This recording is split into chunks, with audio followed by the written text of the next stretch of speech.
Welcome back to The Boys in the Iceberg, the podcast where we watch The Legend of Korra. As always, I'm Caleb Vader. And I'm Harley Davis. And back at it again. 2 great episodes. Well, I'll say it for you. Yeah. I loved this first episode we did. come up with a better intro. That's fine. We'll work with what we got. Yeah, these were actually legitimately 2 great episodes. So far, this first one we watched, which was The Spirit of Competition, is my favorite episode for dramatic purposes. Yeah, it was so good. And they didn't really focus on the whole Amon stuff. It was all pro bending. Yeah, they built up towards the tournament, which I think made the second episode more impactful. Yeah. And they focused a lot on the character development. This was completely focused on the characters more so. I loved it. Yeah, it was good. There was a part in this episode that actually we talked about during the episode. It gets you emotionally. I'll give you the whole overview here, and we'll dive right into it. And this is for The Spirit of Competition. So the pro bending tournament is about to begin, and thanks to Hiroshi Sato, who is Asami's father, and his financial aid, the Fire Ferrets are now competing. However, Korra and her teammates struggle to work together after romantic rivalries shake their foundation and threaten to end their championship bid. Caleb, what did you think of this episode? Really good. Loved it. Really good. Yeah, so that's what the episode's about. Moving on to the next one, and the winner is... Also a solid episode. Yeah, I liked it. Not really that much to say about it. And we'll see you here next week. Bye.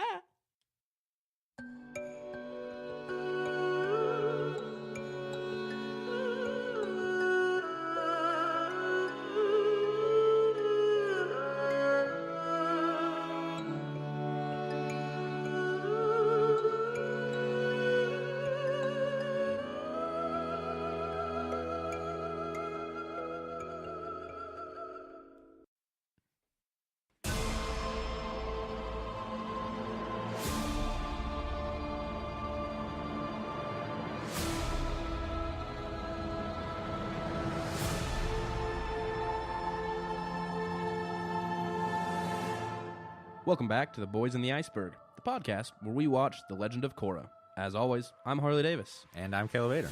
And back at it again. We got 2 great episodes. I'll say it for you. Yeah. I love this first episode. I need to come up with a better intro.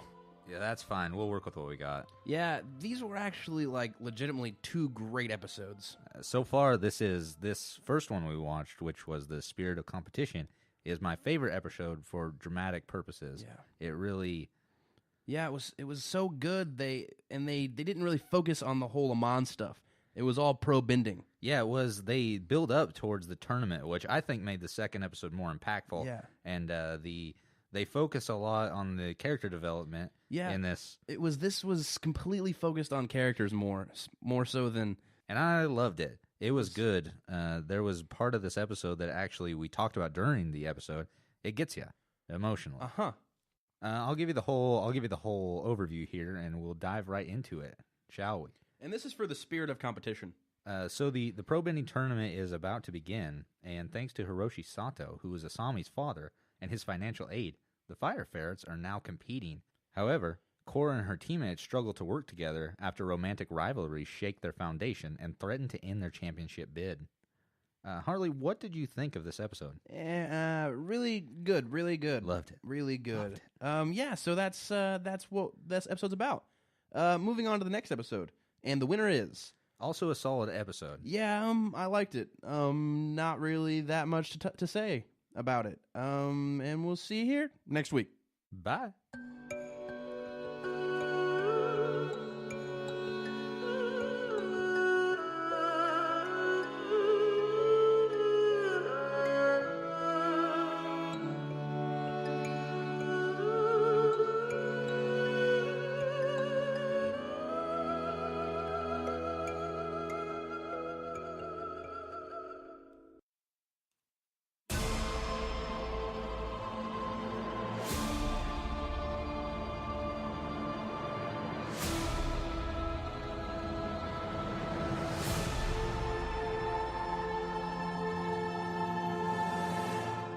Welcome back to The Boys in the Iceberg, the podcast where we watch The Legend of Korra. As always, I'm Caleb Vader. And I am Harley Davis. And fantastic fantastic episodes today, guys. Fantastic. Well, I wouldn't go that far, but the first one was great. Thanks for clearing your throat before we started recording. I tried. Okay, so yeah, we got two really great episodes. Absolutely two of my favorite from Korra. So far, because again, this is our second viewing of this show. So again, it's still kind of fresh, fairly fresh. And we were talking about it a little bit. I think that we're actually starting to like the show now. I might even drop the L word and say, love it. Nice. Well, I'm going to wait a couple more dates and see how things go. I don't know if I want to say that this early in the relationship, but yeah, I love it. Yeah, we were actually saying that we think we might be coming around on Korra, because we've been, up until this point, we've been in like Avatar, The Last Airbender mode. Yeah, mentally we haven't readjusted to the Korra stuff. And so now we got like, 4 episodes? I guess 6 episodes in now, and we're on track to... It's in the same universe, but I think I can consider this a different world. I think definitely. We're in the world of Korra now. It's a different era, they time are zones, changing. yes. As that song said at the beginning of Glory Road. Yeah, all right. All right, so the basic overview for the first episode is the pro bending tournament is about to begin, and thanks to Hiroshi Sato's financial aid, the Fire Ferrets are competing. However, Korra and her teammates struggle to work together after romantic rivalries shake their foundation and threaten to end their championship bid. Yeah, so the episode starts off with Korra, Mako, Bolin, and Pabu training for their the upcoming Pro Bender tournament for the championships. Hey, I'm gonna say it. I think Pabu's cuter than Momo. Yeah, I think so. I don't think that it has as much character. No, But but it's definitely got that cuteness that he's just there for cuteness, like a bat lemur to doesn't have. lighten the mood. I think Yeah. is what he's there for. Yeah, but they're all training and they're happy.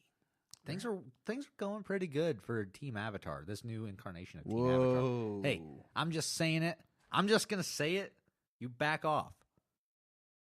Oh, that's fair. All right, no need to be so aggressive. Yeah, they're being pretty laid back, having a gay old time, just hanging about and enjoying each other's company. And then Asami ruins it all. Yeah, by Asami just shows existing. up. Asami shows up with, and she doesn't even ruin it all that much. I hate that character. Just give it some time. She shows up with their new uniforms because they're sponsored by her father, Mr. Sato, and they've got like this Satomobile logo or Satomotive Industries or something like that, whatever it is. Is it actually Satomotive? I don't think so. Because it's Satomobiles, like automobiles. Yeah, I understand. I think it's just like Sato Industries. But yeah, so he's sponsoring the team, so they got like these fancy, spiffy new uniforms. Spiffy's a term they would have used. Would they have? I think so. Well, like he did. Tenzin did say criminy in this episode. Did he? There were a couple other ones that we need to just pull all like the weird lingo. They referred. I love how they referred to the pool surrounding the arena as the drink. That's probably my favorite piece of lingo. I asked you. I was like, "Hey Harley, do you think we should like grab that?" And I said clip? no, or I didn't answer. I'm not sure. So yeah, moving on. Korra is still kind of hung up on Mako, I would say. They actually address it in the flashbacks. They address that there is... They do. In the flashbacks? What are you talking about, flashbacks? The flashback they do pre-episode, you know, where they're like, previously on Lost. Yeah. Like that. Okay, I didn't know that... That was a really good impersonation of Christian Shepherd. Thank you. Was it Christian? Is it Christian Shepherd? I'm pretty sure it's the guy who plays Christian Shepherd who does previously on Lost. It might be. I'm pretty sure it is. But I didn't know we were calling those flashbacks. I think that's like a... What do you want to... Recap.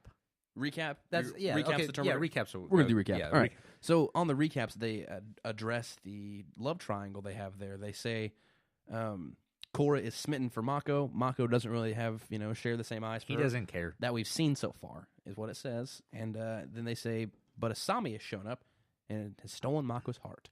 Oh. And Korra is not okay with that. It's just a great love story between two characters I really care about. But she's gotten past it. Korra has? For the most part. You think so? I think the entire episode is about until it gets brought up again by Jinora and Ikki, and they give two wildly different, what am I trying to say here? Solutions. Yeah. Thank you. I don't know, ideals maybe for what a relationship's supposed to be like. All right, and Jinora's is my favorite. This really romantic, epic tale. Well, okay, romantic in air quotes. It's an epic tale about this woman who it was like Romeo and Juliet. She can't be with a man because of her father, so she gets on a dragon and burns down a village. Exactly like Romeo and Juliet, actually. Yes, and then forces them to be together, and they both die in a volcano. So that's her account of what Korra should Iggy's do, I guess. was a bit more lighthearted. Iggy. No, it's Icky. It is Icky. IKKI. Terrible name. Change it. Icky and Milo are dumb names. That's why I don't like those characters. I love Janora. She's one of the. She's Janora's really good. Her and Tenzin are the best airbenders in this episode. I mean, you've only got 4 to choose from. You get a 50-50 shot. I mean, you throw a stick at an airbender, you got a 50-50 shot of hitting a good one, I guess. That's the old saying. It's the old adage. Yeah, but Icky says something about rainbows and lollipops. Stuff and Do they have Candyland. lollipops? You think? You think they would? They definitely do, right? They got cars. I mean, I think lollipops. I see the comparison there. I'm you just know, saying an they enjoyable probably- snack versus something that helps you get around faster. They I probably mean, obviously. invented lollipops at this point. I'm When just saying. when were lollipops actually invented in the real world? Oh, lollipop. Ooh, lollipop. You think that was around the time? I don't know. I don't think that's what that song is about. I think it is. I don't think so. I think that back in like whenever that was recorded, They were all innocent. They didn't have euphemisms. Didn't know anything about that kind of Metaphors didn't exist. No. What were we talking about? I don't know. Let's pass on. But Pema shows up, and she starts is it Pema? She starts to give the actual good advice, and she says, "This is what happens with me and Tenzin. I just profess my love to him, and Straight up. As soon as I saw, and it worked. And she's like, "Oh, cool! I'm gonna try that." And she does with Mako. They win the battle. yeah, like battle. okay. Oh my god! They're like their first ring tournament. Yeah. Oh yeah, they're in the tournament now, and so they win their first round in the tournament, and then Well, okay, so we should go yeah, a go back. little Let's go bit back here. over the tournament because not only did they win, everything was going like perfectly. They were just beating the floor with these their challengers. As the guy said, they're a well-oiled bending machine. And it really shows like their hard work and just how the dynamic of the group really pulls them together and lets them be a force to be reckoned with. Yeah, so the overarching presence of the story is definitely bending, but the underlying storyline is the characters. Relationships, building relationships, and overcoming and breaking obstacles relationships to down. establish relationships and such other things. Yes, as in breaking relationships down. And they do a really good job. I should say before we do get to see Mako and Bolin talking with each other. And they're kind of discussing, and Mako says that he has some feelings for Korra. Does he say that? Not Mako. No, Bolin. Bolin says he has some feelings. For We've Korra. seen from the beginning that Bolin had eyes for Korra. That's the entire reason why they even are a bending team together. Yeah, and he's like, "Oh, pretty girl." Korra doesn't go talk to her. Korra doesn't really see it. She just thinks Bolin's a cute, fun friend to have. But Bolin does say some pretty funny things. Yes, he's pretty funny. Don't give me a cue like that. I wasn't cueing you. How dare I was going you. to segue into something else. I don't want to say. I don't think that. I forgot you had a thing. Did you? I was did. getting ready. I was. You know what? You know what? You know what? Play that thing, Caleb. Play that thing. No, we're gonna set. That's it up opportune. Again. Play that thing. Start it from the top. Okay, so yeah, Mako and Bolin are like sitting there talking about like relationships and stuff, and we do get Bolin says that he might have some feelings for Korra. Maybe some feelings that are more than just liking her. Like I'm talking about real love. Yeah, so he says that he might have. Yeah, and the first match ended really well. They stomped their opponents, but then after the match, Asami shows up and she starts talking to Mako, and Korra's kind of getting mad. Do you think was this the? I think it was the first match. So Asami did show up afterwards. Yeah, because I told you the little shot. We mentioned it twice because we watched his episodes twice again, or not again, just for the first time. And you saw that shot where this whole right side of the screen was covered by Mako's face, and Asami was talking to him. And in the background, you saw. No, but before that, that's when Korra, before Asami even comes in. So they walk off the mat, and Korra, or the Bolin. What? No, but what would you even call the place? Arena. I was called an arena. Yeah. So they walk out of the arena and into their locker room, and Bolin's still out there, like waving for the adoring fans or whatever. And Korra comes up to Mako. And she's like, "Hey, we should hang out sometime." And he's like, "I don't know, Asami," and stuff. She's like, "Oh, this is when she professes his love." Yeah, to so this is like the very first time. She's like, "Hey, I have feelings for you." She's like, "Yeah, I have feelings for you, and I think we're meant to be together, and I think we should hang out sometime." Yeah, And It's almost delivered. It's delivered almost exactly like that. And then Mako's basically like, I don't know. Yeah, and then Asami and Bolin show up, and Asami takes Mako to the side, and we see them almost front and center on the camera, and I love this shot so much, I don't know why. But in the background, you see Korra and Bolin talking, but their conversation is up front, while Asami's conversation is in the back. I think that's why. Asami and Mako's faces are blurred, and they're in the foreground. Yeah, you don't see Asami at all. You just see Mako, and you can see he's looking back and he's listening to Bolin and Korra. So yeah, talk, and you can see the regret on his face after he denied Korra, because you're like, okay, maybe he does have something for Korra. Korra at this point is talking to Bolin, and Bolin had already decided that he was going to basically ask Korra out, and he's like, he does here, and she's still kind of like, she just got rejected basically, so she's like, I don't know, but then he compliments her, and she's like, hey, maybe I should be with a guy who likes me. But I don't think she sees it like that. Not exactly. No, like she's not. She doesn't see Bolin romantically. No, and I think not. I don't think Bolin sees that she sees that. I think he has no clue. But she's just like, hey, maybe I will give you, because she earlier had said that she didn't want to like hang out, not really in so many words, but hang out with Bolin. And now she's like, hey, maybe I should be with someone who's happy to be with me. But that's understandable. I have played both parts in that scenario in real life. I have been the guy where I've gone out with a girl who I thought was interested in me, and I just wasn't reading the signs. But I've also been the guy that a girl wanted to go out with me, and they weren't reading the signs. Oh.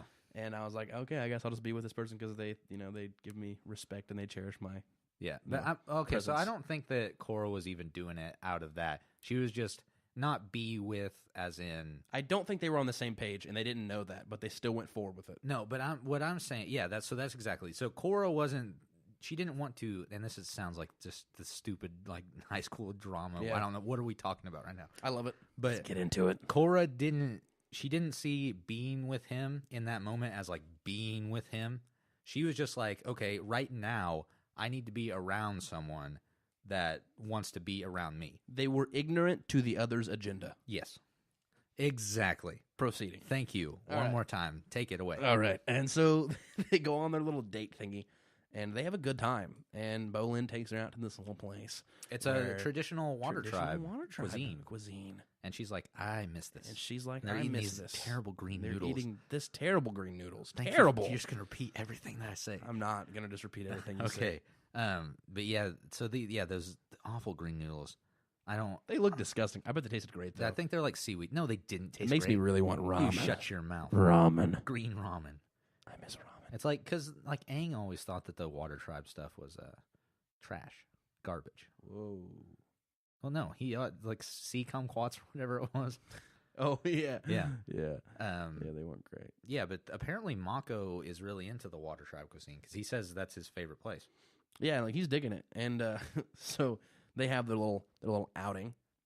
And they have a good time. They do have a good time. They're perfect for each other. Yeah, they are, because you see Bolin burps, and then she burps, and he burps again, and then she burps louder. That's all you need in a relationship. And that's it. And this is it's borderline potty jokes. I don't think burping is considered a potty joke, because they do it. Okay, here's the white in me.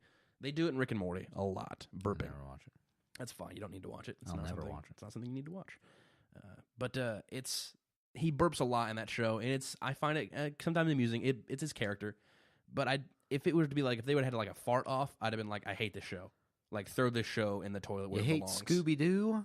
Fart jokes just aren't. That whole scene, I didn't. Yeah, no, it was never good. Even as a child, I didn't like it. I don't like fart jokes. When it went from burping to farting, I was like, yeah, I don't like crossing it. the line. Yeah, and you can never go back. You can't.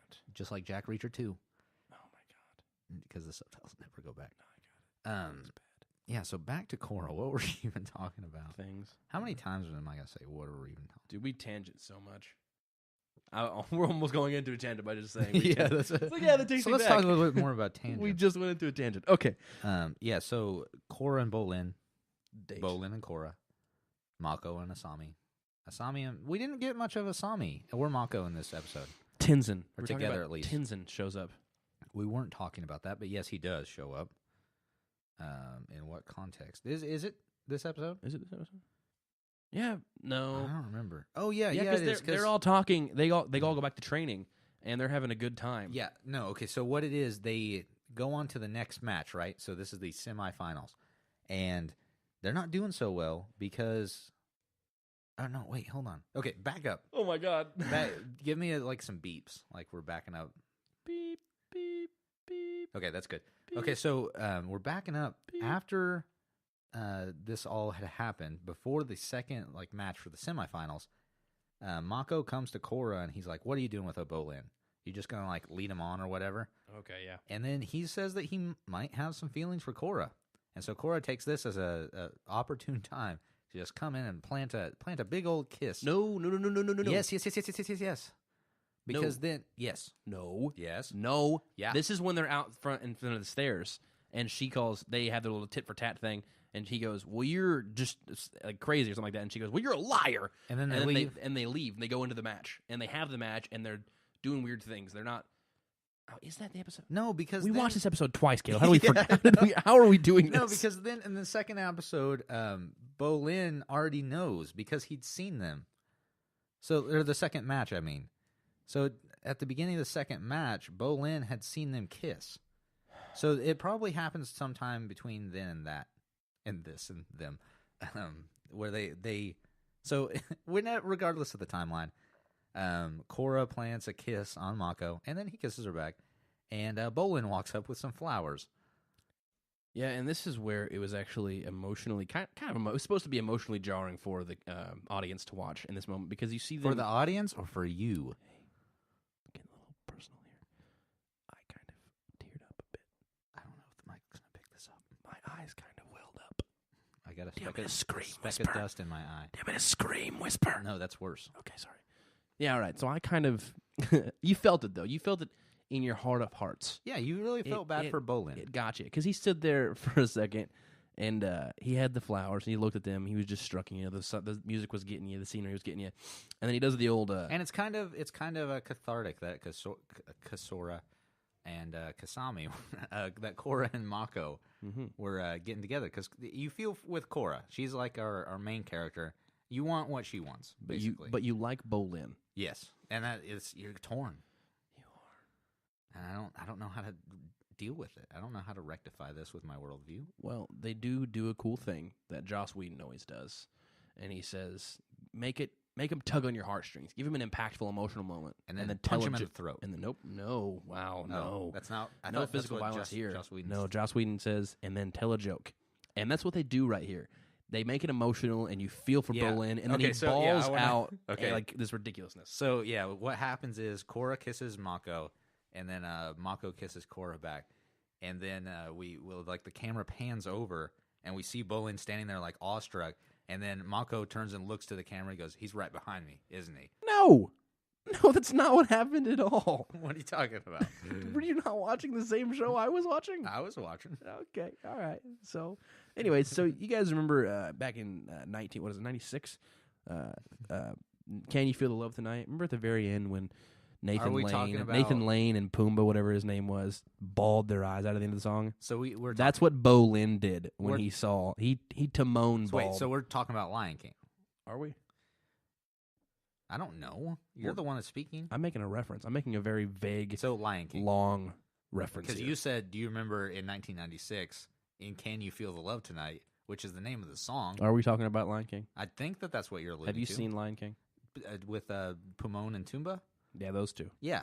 Okay, All so right. we're talking about Lion King. All right, yeah. So he that's what he does. He cries like those guys at the end of that when they lose their That reference is for no one. when their trio's down. No to one two. is going to like that. When their trio is down to 2, because their trio's down to 2. But I think this is a little different thing. That would be like if. I was just getting to the point. Like, So that'd be okay, like references aside, it was just if Timon. it's an extremely what's animated the girl's crying. lion? Is it Naga? Nala? Naga. Close. It's Nala. Yeah, so that'd be like if Timon and Nala were like going out on dates, and Timon was really like into Nala, and then she didn't feel the same way, and she liked Simba. At one point in time, we're rooting for like an interspecies relationship here. Like, yeah, I never root for that. I do.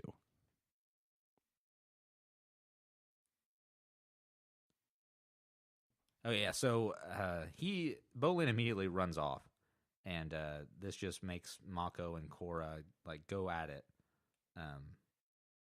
argument-wise. Mako's not happy with Korra for kissing him because Korra has... Okay, She says, oh, it's not my fault. It's totally her fault. Yes, there's a point in time where you can recognize someone's in a relationship, even if you try to play dumb all you want to. Like obviously, Sami and Mako in a relationship. She calls him, what, sweetie or dear one point in time.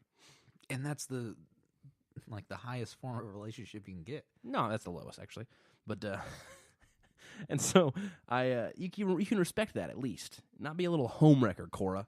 Yes, she is. This made me not like Korra for a second. I mean, yeah, and also Korra is like saying, "I'm completely blameless in this. You kiss me back." Women like that exist. Wow, sexist. No, men like that exist. I mean, people like that exist. But we're focusing on women because it's from my standpoint. Because I'm not. What about I'm a man? Gender nonconforming? I don't know what any of that means. Well, let's save that for then our you're other part podcast. of the problem. Am I? Yeah. Okay. So. Yeah, Korra is saying, like, okay, this is not my fault. And Mako's like, yeah, it is your fault. I'm with the Sami, and you're not respecting me. Totally That's her just fault. what it comes down. Totally just her disrespectful. Yeah. Totally her fault. And now she's hurt Bolin's feelings even more. So I forget, I think that Mako just runs off to go get Bolin, and he's almost drunk himself half to death. He's just wandering around the streets. Pabu is actually dead in this scenario. Yeah. Yes. So yeah, Bolin's passed out with a bottle in his hand, and Pabu has gorged himself on Bolin's flesh, face down in a whiskey bottle. Yeah, and so Mako, I guess they skip a lot of time because Mako comes. He's like, "Hey, we got to go. Our next our next match is like right now." Do they have like 13 matches in one day? Like, do they just play match to match to match? No, I think it's because that was at night. So it might have been like... Well, like they said 8 people got knocked out and 8 people were still in. So 16 teams. Oh, you're saying like total... Yeah, do they play like match to match to match, like back to back? Like, what the heck? That doesn't make any sense because then you would have more than 2 matches to get to the finals, which is what Korra and everyone has. Let's break that down. So I don't know. Everybody has 2, or there's 8 and 8, right? So 16 teams. I guess. Okay, we got some paper around here somewhere. I don't think we need to... I'm gonna break this down into some tournament rules here. I don't think we need to worry about it that much. This is great for a visual podcast. I don't know. This the tournaments. I don't know if they like because they might not even follow like a bracket system. It might just be if you win, you move on. But then it would still. I'm not sure. Oh, and we do get to see. We forgot to mention the one guy. When Korra and Bolin are on the date, the most anime character that we've had to date. Oh yeah, do we have his name? No pun intended. Totally forgot what his name is. No, I don't have his name, but he's super cool. It's like Shin Lao or something like that. Is it Shin Lao or is it Shady Shin? It's not. No, it's not Shady Shin. We have seen Shady Shin before. Okay, while we're looking this up, I'm gonna throw in here.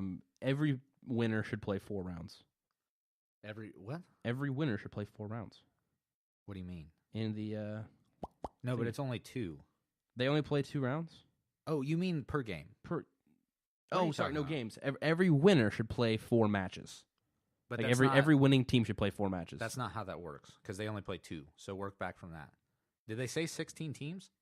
Yes, because I don't remember that. They say 8 are still in and 8 have lost. So that's 16. Oh, yeah. I don't know. I don't know how that works then. I would say each winner plays 4. Dude, I cannot find this dude's name. I don't know. Naga Naruk's Seaweed Noodlery is where we find Bolin. I found the name of that place. Tano. It's Tano. Of the White Falls Wolf Bats Waterbender is what he is. So apparently Bolin's like kind of freaked out by him, like apparently because they're the champions. 3 years running. Yeah. And Bolin's like, hey, don't like talk to him because he's kind of crazy. And if you hit him, then they throw us out of the tournament. Yeah. So apparently, if you fight with someone else, the rules go out past the tournament. Like they're like everyday living, which is cool. Like there's always enacting rules of the tournament. It's like boxing or like fighting would have been back in those days. And I really like because they keep drawing parallels. And we'll see more of that in the next episode of how it is just a lot like boxing. The way they fight, too, the way their fighting stances are. Mako's always in like that boxing stance. Show us that stance so everybody can see it, Caleb. You guys see that? that? Cool. Okay. So Tano, I just love the way he's drawn because he looks straight out of just any anime. that you could possibly He's got the want. purple hair and it's thrown to one side, and he just the way he acts, the way he moves, his mouth, mannerisms. his like smile is way too big. It just like extends a lot further than you think it would. I don't watch as many animes as you do. No, I've probably only not. seen 2. So but yeah, I get he's what really you cool. were saying though. And we're gonna get more of him. Don't worry, he's gonna be in here some more. The next episode. Yeah. So let's just cut back to the match at the end of this episode, the semifinal. This is the one that's going to put them in the championship Against another nameless team. Well, Yeah. nameless, but faceless. I think Team. are they the Porcupines, I think so. or was that the first team? They play another team. I think that they played the They're Porcupines all at the end. interchangeable. Yeah. So first it starts off that classic. They're not working together anymore, and it shows. They're just getting their You know what's kicked. yes, exactly, and it's not pretty. It really isn't. So yeah, Korra is running into Mako, and they're all getting like hit. And at one point, Bolin, he like gets hit. Does he? Is this the one where he gets hit in the shoulder? This is either one where he gets hit in the shoulder, or is the one where he steps up. Steps up. There's one where he steps up and he does the. He says, "You're not playing very well. I'll take the sudden death match." Oh yeah, because that. What? So they did play 3 matches. I think they played 3, and then the semifinal. That's 4 altogether. I think they did. Okay, then what? Attention to detail. Yeah, I don't even. Yeah, attention to detail. Yeah. So okay, apparently we skipped a match, but this one they're not jiving. No, they don't know what's going on, and they almost get beat. Luckily they don't. Obviously. Yeah, no, because the first match they were just fine. The second match was when Mako and Korra were at each other's throats for not Yeah, for and not Bolin acknowledging didn't each other's know. yeah. And Bolin didn't know what was going on, so that's the one he steps up and he does a sudden death and he wins the match for him. The third one is when they're all at each other's throat, when they're Yeah. all at odds with each other, and then Korra comes together at the end, and Mako and Bolin, after they get thrown into the drink, they're like, "Dude, are we good?" And they're like, "Yeah, we're good. We're brothers, man." And then Of they come course. up and they see Korra just whooping butt, man. Yeah. She's up there. She's flailing She's around. Avatar. She's She knocks them all. She knocks all 3 of the guys out at once. She lines them up into one row, which is insane. How is that? I don't know From how that their works. from their perspective, how would being behind one of your own players help you? Well, because move then over? the one in the back could like jump up and Or it's an did it- element of surprise because they do that at one point. So yeah, and then she knocks them all down with one fell swoop yeah, and wins the game for him. of course. So And it's then 3 wins onto the semifinals. at one point, Bolin. So wait, no. Yes, no, they're on to the finals now. Mhm. At one point, yeah, that was the semifinals. My bad. at one point, Bolin gets hit in the stomach. And Bolin loses his noodles, literally. Which reminds me, this match is brought to you by our sponsor, Flamio Instant Noodles. Noodliest noodles in the United Republic. Funnily enough, they sponsored this episode too. Did they? We should probably go to a sponsor. It's been so long. How long has it been? Let's see. We're just kind of. Oh, it's not that long. It's only 33 minutes. It feels very long. 2 matches go on in the first episode. 2 matches go on in the second episode. Do they? No, because they resolve it at. This episode resolves all their problems. Okay, all right. So go 3 episodes. Yeah. Okay. So yeah, they're all kind of happy. They know that there's still like something wrong, but they're just like, hey, we can deal with this because we're adults. Well, Kind of. give or take a few Yeah. years. Let's. Yeah, the actual end of the episode is when the whole team is done with their third match, which is their semifinal, And so Bolin's hurt at this point. yeah, Bolin takes a earth-bending disc To the shoulder? and anyway, so he's hurt. So we find out, not Katara, God bless it, Korra is actually a healer because she learned from Katara, the best apparently. And then the wolf bats come in, and we get Tano saying, "You hear that? You smell that? The smell of losers." And I love him so much. He's cool. Very good. He's a greasy, forgettable villain. Like I don't think he's an overarching villain, is he? Okay, cool. All right. So, but anyways, so they go in and they play their semifinal match while you're still listening or you're still paying attention to Korra and Mako and Bolin. And in the background, you hear these guys win their fight fairly quickly, Yeah, in less than like a minute almost. They like knocked everybody out just like right off the bat. And Korra questions, "Wait, how No did they pun win? intended. How did they win so easily?" They're like, "How did they win so quickly? Like that's insane." And then that's the end of the episode. Because they're just so good. So good. Yeah, so let's get some trivia. Let's read some trivia. Okay, so the first piece here is the man who attempted to greet Mako outside the pro bending arena and trailed off after being ignored was voiced by co-executive producer Joaquim Dos Santos in an uncredited role. Dos Santos had seen the drawing of the character standing there and made a small joke about how it seemed like he would be excited to see Mako before getting shut down. Harley, what is this talking about? When Mako and Korra were at each other's throats, and he says, Oh, well, yeah. you're a liar! Okay, there you go. And then he goes, hey, Mako! Yeah. Okay. I'm glad we cleared that up. Glad you asked. The waterbending move Korra executes in order to save the hat trick against the buzzard wasps is similar to the waterbending move she performs in opening sequence of like the entire show. Oh, okay. So I have not been paying attention to the opening sequences. So Yeah. she is one of the characters in there? Yeah. Because I just, you know, You thought it was Karuk? I didn't think it mattered. I wasn't paying attention to those at all. This is the first episode in which Tenzin does not appear.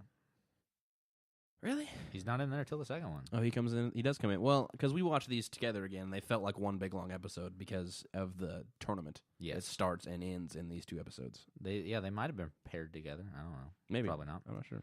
The triangular formation and when the fire ferrets train foreshadows the love triangle between the three members. Yeah, that thing Bolin has for Mako. That's pretty true. Hey, Crossing the line. no incest jokes. The way Korra kisses Mako after discussing their relationship is similar to the way Aang kissed Katara in the Embryon Players. That's true. True. Wait. True.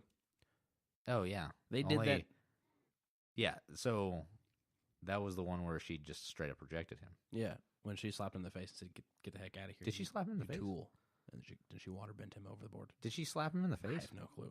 I didn't remember. No, that. I don't think she did. But no, that's what I was saying. When his face is to the right side of the camera, like it favors the right side of the shot. And I said, "Oh, is she going to come in here and interrupt him through a kiss?" Yeah. It was noticeable. If you've watched enough, or if you're not an idiot, then you know it's going to happen. Okay, so this is a very cool piece of trivia. The worm's eye view, so looking straight up, of Bolin, Mako, and Korra gathering their heads together for a team huddle to discuss their upcoming tournament, bears similarities to Azula, Mei, Ty Lee, and Zuko, doing the same Pre-volleyball to match? discuss their upcoming Kauai ball What is that? match in the beach, volleyball, I guess. I've never heard of Kauai ball. Kauai ball, yeah. Kauai. But yeah, that's really cool. I really like how they Similar parallels. There's been a couple shots where there's been similar parallels, like when Avatar. Remember when they do the fortune teller episode, yes. and they say that Aang needs to go, chase after his girl or whatever, and he kind of just extends his hips, and it shows her on one side just completely ignoring him, and he's like, "So, come here often or whatever." Korra does the same thing to Mako. Oh, to Mako. Yeah, Or when he Bolin. first showed to Mako. Oh, okay. When Yeah, I see what when he shows up at the Air Temple Island or whatever, and she does that kind of nonchalant, she's like, "So." Like there's a little bit of shots like that are parallel. I love that. this next one is going to make you very mad, but you cannot. Is it can't about really, a Sami? You can't really say anything. I'm gonna about say it. whatever the heck I want to. This episode initially. No, you can't because of spoilers.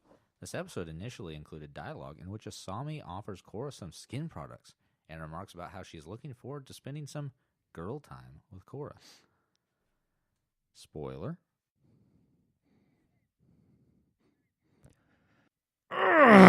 This week's episode brought to you in part by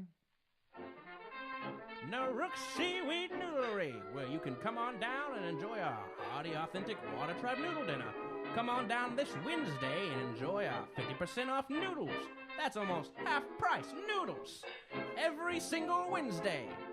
That's Narook Seaweed Noodlery, where we are the only local noodle shop endorsed by your avatar. And we're back with more Boys in the Iceberg. We weren't gone for too long. Thanks for sticking around. I really appreciate it. Let's just dive on into the second episode. Yeah, let's give this an overview. And the winner is... That's the name of the episode. Yes. And the winner is, it's the name. You going to give us an overview? Oh, shoot, yeah, that's my part. Yeah. I'm glad you pulled that up. All right, so here you go. Korra and the Fire Ferrets prepare for the Pro Bending Finals as Amon threatens the United Republic Council to cancel the tournament lest severe consequences follow. At the Avatar and Lin Beifong's bidding, the council disregards the threat and allows the pro-bending tournament to proceed. Right after the conclusion of the match, Amon and his equalist attack the arena. Wow, they're getting into it. After Amon openly declares war on the Benders, the equalists retreat and partially destroy the building, frustrating Lin and Korra's halt attempts. That doesn't make any sense. I don't know. Whoever did this is dumb. Frustrated, Lin and Korra. They stop. Whatever. Halt attempts. Attempts halt. Okay. You get the idea, guys. Yeah. They're frustrated, so it stops. Yeah. So we start this one right before the finals of the pro bending tournament, and Amon comes on the radio, and is like, "Hey, if you guys don't cancel the pro bending match, we're gonna kill people." Basically, is his threat. And so instead of being all American about it and not negotiating with terrorists, they're like, I mean, it's reasonable to close it down. Yeah, that so makes sense. Tenzin and the other guy, Tarlok. And the three nameless council members who just are the swing votes. They've almost basically come to a decision to cancel the pro bending match. Korra busts in with her team Of Mako and Bolin. Yeah, and Pabu. Sorry. Don't forget Pabu. And she's like, "Hey, as the Avatar and a pro bending athlete, you can't cave into this guy's demands. He's a crazy terrorist." And so they're like, "Well, we disagree with you, so we're gonna." And they almost bang the gavel. And then a tendril of metal comes out and smashes the gavel. Lin Beifong has arrived, ladies and gentlemen. I don't know what that was. I don't know. I love her. She's a great character. She's very angry all the time. And especially at Tenzin. She reminds me of my grandmother. She is not okay. My grandmother can also metal bend. She's not very friendly with Tenzin. Or we is see she? that. No, she's not. Oh, she was. Previously in another life. Previously on. Yeah. Lin and Beifong. But yeah, she's not very warm to Tenzin or any of his ideas, really. And we find out that Korra pieces this together. It's kind of pretty obvious what we saw in her the first episode when Korra got arrested. Yeah, it's pretty obvious there was something going on there before. Korra finally pieces together that there was a mutual relationship with Tenzin and Lin Beifong. And apparently Pema stole Tenzin away from, or Pema stole Tenzin away from Lin Beifong. Anyway, Pema didn't steal me. Lin and I had been growing apart for some time. We both had different goals in life. Why am I even telling you this? J.K. Simmons is my favorite part of this entire show. He's very good. He is the voice of Tenzin, if we haven't established that in our last couple episodes. And he is the best. He's also the voiceover of J. Jonah Jameson. Yeah, all right. If you don't know who that is, go watch Sam Raimi's Spider-Man 1 and 2. Ignore the third one. Yeah, so there's a little bit of history there. And are you kidding me right now? I got him. What are you? He's dead. Harley, if there's a fly, just let it fly. It wasn't a fly. Okay, so we kind of get a little bit of backstory with Tenzin, and that's a big thing about this episode is how Lin Beifong and Tenzin come together. Yeah, I guess I didn't for the realize. Greater good. I didn't recognize that the first time I watched it because then at the end of it, he uses that to his advantage. What are you talking about? Well, like old times. Oh yeah, that whole line. Yeah, so they agree, and Tarlok agrees to host the pro bending tournament as long as the metal bending police have reinforcements there. So risking thousands of lives. Yeah, which is cool. Yeah, segues into a really cool thing. Yeah, and they're also terrible at their jobs. Apparently they're not. Apparently they don't have security guards at every gate scanning people in. I went to a concert the other day, just a concert, and they did body pat downs. They also in the 1920s didn't scan people in either. Well, body pat downs, hey, just do a regular pat down. It's a different climate, and a different time. Whatever. Less terrorist attacks back then, I guess. Yeah, sorry. Less Amon attacks. But yeah, so they end up starting the pro bending tournament, and Avatar, Korra, Mako, Bolin, and Pabu go out to play their best in the finals. Oh yeah, the reason why Pabu's out there, you might be questioning. Probably not. You probably don't actually care about anything. He's got a particular set of skills. But just listen to what we have to say. Pabu, they have to put on this little show. They put on a little with his particular set of skills. Extravagance. before they go out there and introduce themselves. So it was a little introduction show. Using his particular set of skills. Thank you very much. Yeah, and so he does use his particular set of skills. Didn't roll off the tongue, my tongue as well as it did yours. You gotta get a little. Put more Liam Neeson into it. Harley, I don't want to do this anymore. We're just gonna shut it off now. Yeah.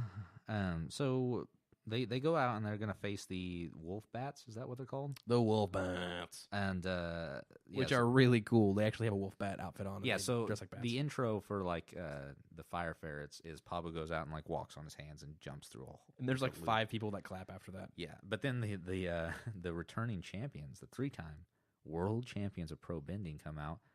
They've got like an orchestral score behind them, like really dramatic, and they're in these full fire bat masks and stuff. They look pretty cool. Wolf bat, it's fine. Oh yeah, wolf bat. I'll let it slide. It doesn't matter. I don't really even care anymore.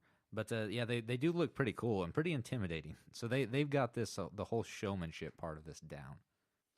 Yeah, so they win the crowd with that naturally, and plus they're reigning champ, so they win the crowd with that as well. The Fire Ferrets are the underdogs here, and everybody loves a good underdog story. And if you don't, screw you, I hate you. Harsh words from a harsh man.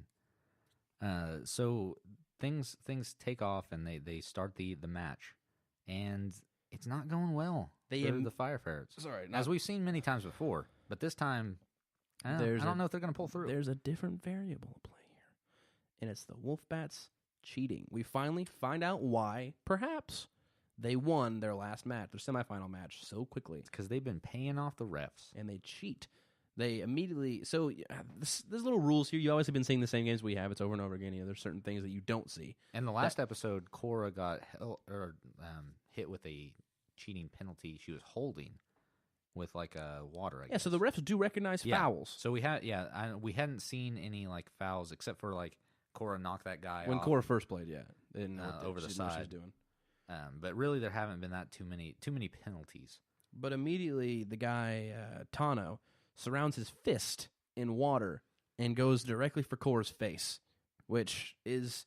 I don't think that was necessarily a penalty. Well, because no, it was... The announcer said it was some dirty... It was just some dirty water boxing. Dirty water boxing. But then there's other things in there, like they use ice to their... Like, they freeze the water. They put rocks in the water.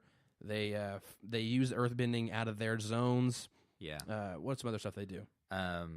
At one point, they put like a sheet of ice down to like hit the guy off and slide him. I think that it was Mako to slide him off the back. Yeah, the ice that I was talking about was they trip up Korra. They freeze down. They lock her foot down or something. Yeah, so she can't move when they hit her. So they cheat, obviously, and it's ridiculous. And Korra's first instinct is like, "Hey, we got to cheat back," which is dumb, idiot. Because if the ref is ignoring the team cheating, obviously the ref is in favor of that team. Yeah, and I played soccer for a long time, and this is what I was telling Caleb during the match of this thing, of the TV show. Refs can sometimes win or lose you a game or a match in this scenario, and that's truthful. That holds true. I guess. Marvin, I'm looking at you, pal. I don't think any of your soccer refs were paid off though. No, not paid off. No, like for high school soccer. Like, listen here, man. And here, that's just another like parallel of the boxing, because there definitely are some high profile guys and gals, I guess, also betting on these matches, and so they don't want to lose. You think there's a betting ring in this game? Yeah, definitely, absolutely, 100%. As long as there have been sports, there have been people betting on the sports and losing everything they own. That's fair. Why is gambling a thing? I don't know. It's fun. Have you tried it? Yeah, I enjoy it myself. From time to time. Been down to the local casino, have you? No, we don't have a casino. You're right. We're poor. Not us individually, like our town is poor. Well, we live in the middle of the ocean, which makes us poor. It's just us. Sometimes I want to just strangle him. But you know what they say? It takes a village. They do say that. Okay, so back to Korra. I don't want to do this anymore, Harley. Back to Korra. They're getting beat pretty badly, and I think they won like one round, or there was one tiebreaker where Korra had to fight Tano. Tano, yeah, Whoops him. Yeah, she just punches him right in the face with the water. The Wolfbats win the first round. They knock them all three into the pond or the water. Dirtily. Wait, no, they don't. Because that's 3 points. That's the game. Oh, They Yeah, I do. don't They know. knock somebody in the water, and They probably that's, knock Bolin in the that's water. 1 point. And then they're then saved by the bell. They're saved by the bell. And then the second round ends in a tiebreaker, and Korra beats Tano by a really cool shot. But So then the Fire Ferrets take that round. so then the fire. So it's a tie. So it's 2 points. So no, yeah, it's 1 point for one each point. person. Yeah, 1 point for each team. And then the third round is the tie. The actual tiebreaker of the whole match, the whole tournament, and the Wolfbats win. Just I don't think it's anything to talk about. At one point, Korra holds on to the edge, right? And then throws Mako back up there. But he still gets beat. Or is that the other fight? I don't remember. That's the other fight, I think. Okay. I can't remember. Yeah, so Well, that is the second round of this fight. the Firebats win, and Wolfbats. yeah, that's what I said.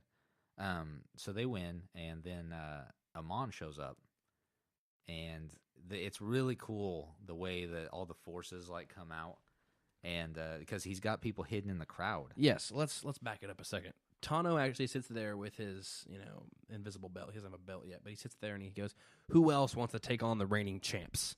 And then it pans out to the audience, and we get to see random people. He goes to one guy, he pulls up a mask, Yeah. and then a girl pulls up a mask. And I love how creepy it is, how it shows that any one of your neighbors or your friends or a mother or a father or a brother or a sister can be these people in this Probably not Chi-Blocker like- equalists. Probably not like your sister No, or like no. your mother. I think you know. It's the you know, but it's the point that it could be anybody. Yeah, so they And I reach love down that into aspect. giant bags of popcorn and pull out these electrified gloves, the gauntlets. What happened at the concession stand in that scenario? I want your biggest bag of popcorn. Why do you want it so big? There's only one. I got this gauntlet. I don't think that people working the concessions like question. I gotta put a gauntlet in there.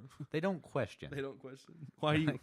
I would like your biggest thing of popcorn, but like, Why do you want to spend 45 yuans on? would you this? take out like a gauntlet-sized thing of popcorn just to give me everything but that popcorn? There's just a bunch of random people all over the place just shoveling popcorn in their mouth Yeah. to put the gauntlet in there.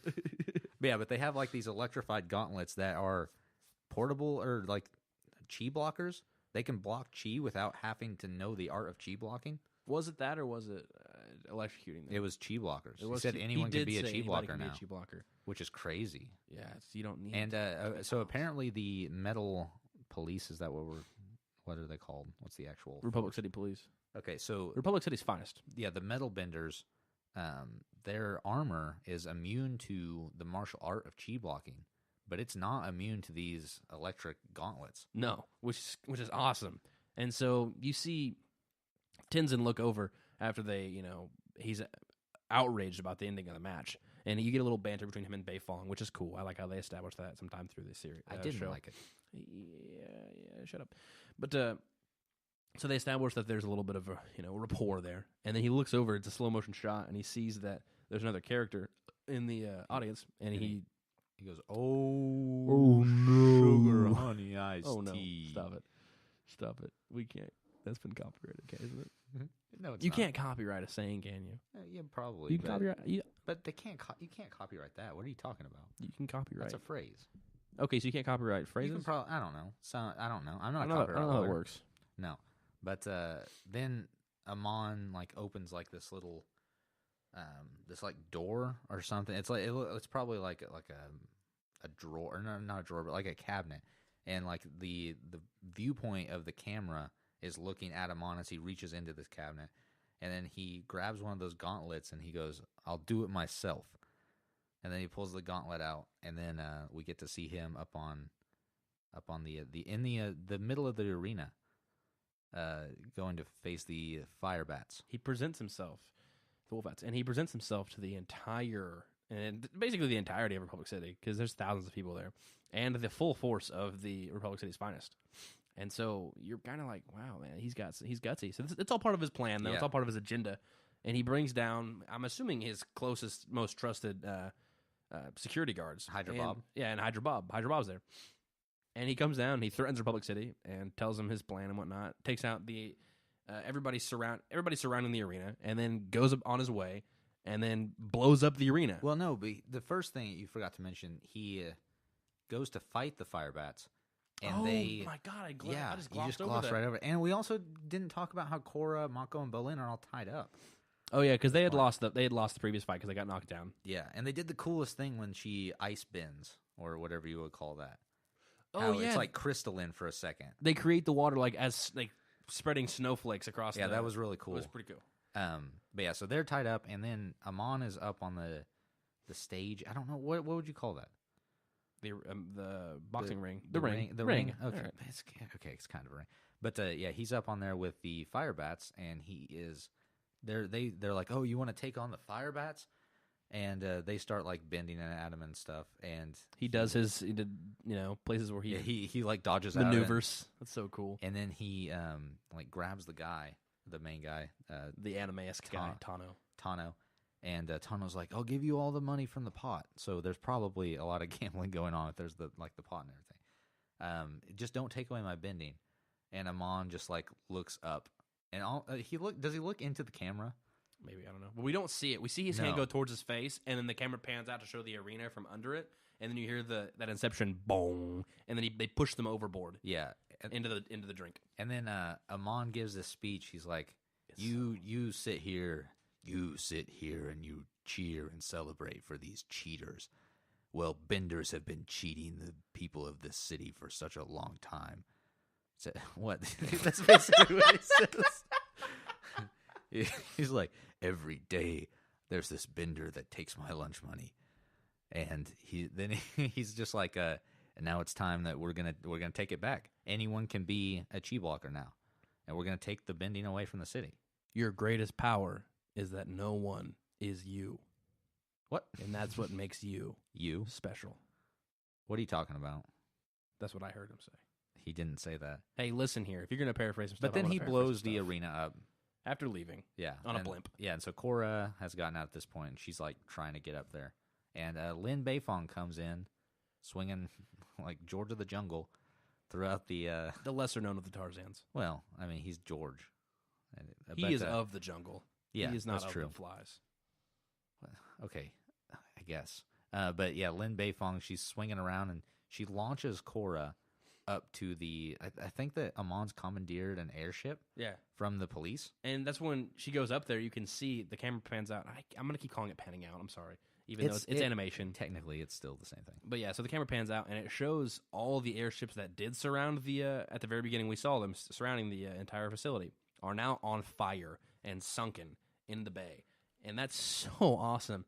That's how powerful. How did he Amon do that is. without anyone noticing, though? Who knows? I guess all the policemen were in the arena, like watching. There's like one captain in the blimp. It's fun. Just send 4 guys. All the other ones they're like all hooked with a rope, and he's piloting it all around like a circle. Okay, so anyways, so he's got the big one, and the rest of them are in the drink. Stop saying the drink, okay? It's enough. You've used it to death. Have I used it to death? Yes. All right, so he's taking control of the ship, and he's getting away. And I love how Korra, as she flies up there. Wait, hold on.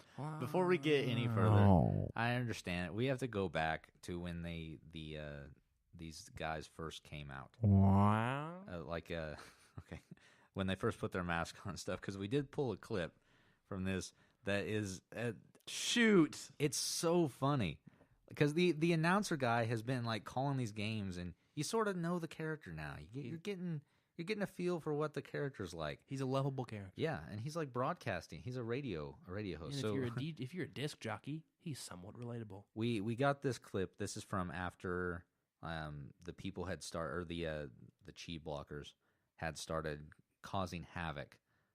Here's that. Folks, there is some sort of electrical disturbance in the stands. Metal bender cops are dropping like bumbleflies. There appear to be masked members of the audience wielding strange devices on their hands. One of them is in the booth with me right now, folks. He is leveling one of those glove devices at me now, and I believe he is about to electrocute me. I am currently wetting my pants. You have to love that commitment to the job. He's just like, you know what? I'm not gonna like run away. I'm just gonna tell everyone what I see. That's a real journalist. None of this fake news. Yeah. Fake news. That was more Alec Baldwin and less Trump.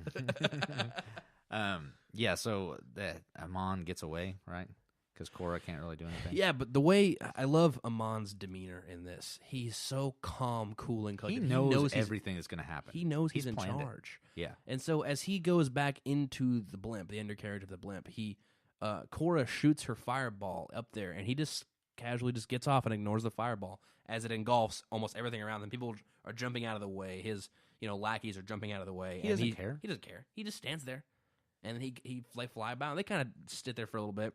And they have those, whatever they are, look like Static Shock shield connected to a cable or something. I don't know. It's weird. yeah.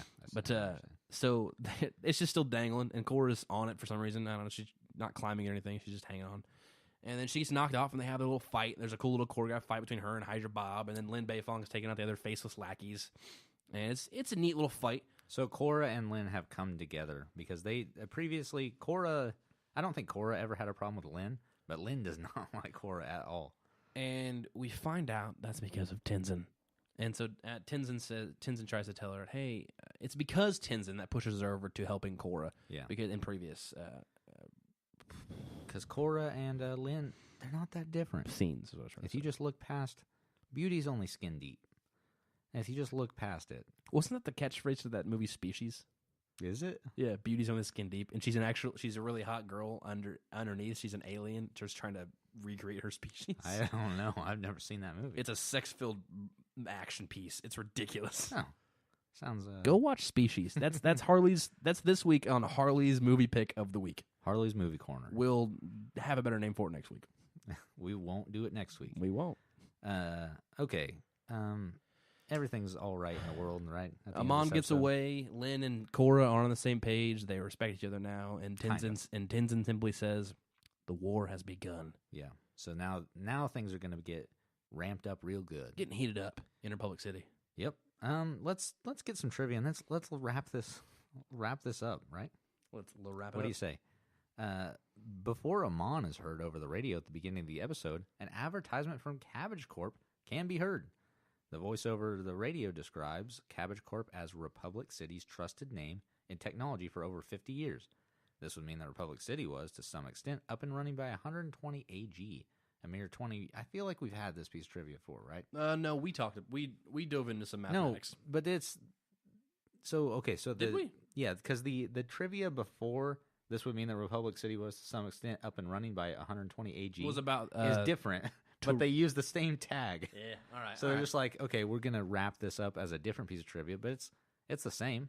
Well, I don't think there's like a Kevin Feige of this Wikipedia. There's just a bunch of people, Yeah, they just do collaborating. whatever they want. This is the first time that Tenzin uses airbending in combat on screen. Oh, is it really? Yes.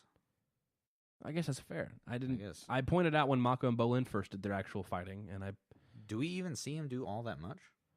no, he just pushes that one chi blocker out of the way, Yeah. and then he gets electrocuted. During the Pro Bending Tournament's final match, 3 enthusiastic fans can be seen in the crowd dressed as Korra, Mako, and Bolin.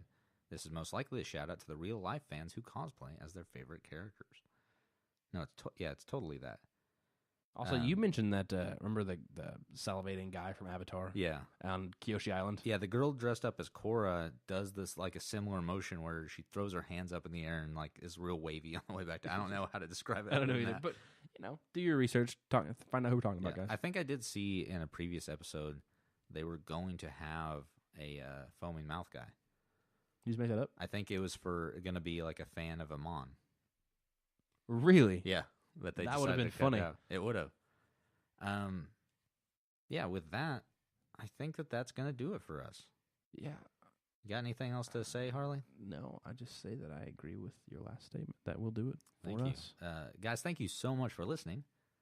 If you want to shoot us an email, that's boysintheiceberg@gmail. Or is it? I always forget. Boys in the The Bird. boys in the iceberg I at don't gmail.com. know. Yes, the boys in the iceberg at gmail.com. And if that's not right, go back to our last episode at the very end and find out if it's right. Yeah. Maybe we'll put it in the description. Probably not. On Twitter, it's @boysintheberg. Right? I'm Sure. correct on that one? Okay. Yeah, so, again, thank you so much for listening. And we'll see you here next week. Bye.